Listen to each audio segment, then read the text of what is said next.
যারা গান শুনেন বা গান শোনার অভ্যাস আছে, আজকের ভিডিওটা শুধুমাত্র তাদের জন্য। আমি পর্দা করি, নামাজ পড়ি, কিন্তু আমার একটা খারাপ অভ্যাস আছে। আমি একা রুমে ঘুমাই, তাই সাউন্ড দিয়ে গান ছেড়ে প্রতিদিন ঘুমাই আর সকালে উঠে বন্ধ করি। সেদিন রাতেও মায়ের হাতে ইলিশ মাছের তরকারি দিয়ে ভাত খেয়ে গান ছেড়ে ঘুমাইতে যাই। একটার পর একটা গান আসছে। মধ্যরাত, খুব অশান্তি হচ্ছিল আমার। সামনে তাকিয়ে দেখি একজন লোক দাঁড়িয়ে আছে, দেখতে আমার মতো না কিন্তু ভিন্ন। আমি কিছু বলার আগেই তিনি বলেন, আমি আজরাইল, মালাকুল মাউত, মৃত্যুর ফেরেশতা, কালেমা পড়ে নাও তুমি। কিন্তু আমার মুখ দিয়ে কালেমা আসছে না, শুধু পাশে যে গান চলছে এটাই আমার মুখ দিয়ে আসছে। নাউজুবিল্লাহ। জীবনে আপনি একটি ফেরেশতা দেখতে পারবেন, সেটা হলো মালাকুল মাউত, মৃত্যুর ফেরেশতা। আমি ছটফট করতে লাগলাম আর কালেমা পড়ার চেষ্টা করলাম, কিন্তু কোনো রকমেই মুখ দিয়ে কালেমা আসছে না আর পাশ থেকে গানও বন্ধ করতে পারছি না। হঠাৎ চিৎকার দিয়ে উঠে বসে পড়ি। পাশে দেখি সাদা কালো সাদা গান চলছে, সাথে সাথে সাউন্ড বক্স ভেঙে ফেললাম। তাহলে আমি এতক্ষণ স্বপ্ন দেখছিলাম? সেই দিনই ঠিক করি গান শোনা ছেড়ে দেব।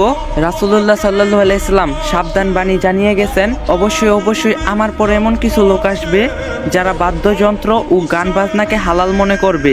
আমার চেষ্টা শুরু। দীর্ঘক্ষণ নিজেকে বিরত রাখার পর হঠাৎ মনের মধ্যে একটা উস্কানি আসে, একটু শুনেই ফেলি। ফলাফল সর্বরূপ মিউজিক থেকে বের হওয়াটা আমার জন্য কঠিন হয়ে গিয়েছিল। সিদ্ধান্ত নিয়েছি, যখন গান শুনতে মন চাইবে তখন মনকে বলবো, এই মন, তোমার খুব ইচ্ছা নাকি জাহান্নামের আগুনে জ্বলতে?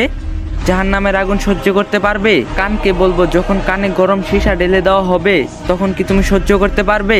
মস্তিষ্ক গলিত হয়ে কান দিয়ে বেরিয়ে আসবে, তখন কি সহ্য করতে পারবে?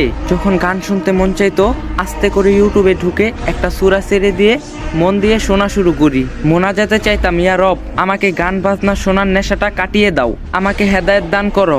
একটানা 1 মাস এমবি ওয়াইফাই কানেক্ট বন্ধ করে দেই। প্রথম কয়েকদিন অনেক কষ্ট হয়েছিল, তবে আস্তে আস্তে কাটিয়ে উঠতে পেরেছি, আলহামদুলিল্লাহ। এখন গান বাজনা শুনলে মাথা ব্যথা করে, খুব অশান্তি হয়। গান বাজনা একদমই সহ্য করতে পারি না, আলহামদুলিল্লাহ।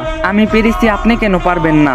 তো গাইস, এই ভিডিওটা বেশি বেশি করে শেয়ার করে দিবেন, যারা গান শুনে তারা যাতে ভিডিওটা দেখতে পারে। আর ভিডিওটা ভালো লাগলে একটা লাইক দিয়ে যাবেন।